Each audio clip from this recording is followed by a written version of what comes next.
Kaya mga lods at na dumating ng ating sa yung payong natin guys. Kasi sa init ngayon ng panahon guys, kailangan natin ng matibay na payong guys.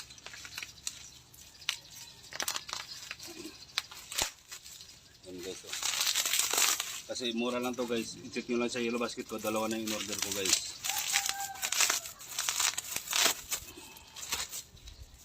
Yan guys.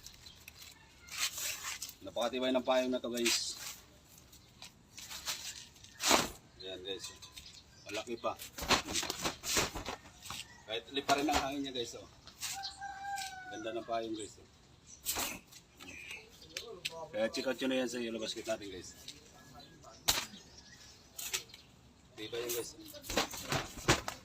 Oh, may dampas pa yan. Kaya check out nyo na yan guys sa Yellow Basket natin.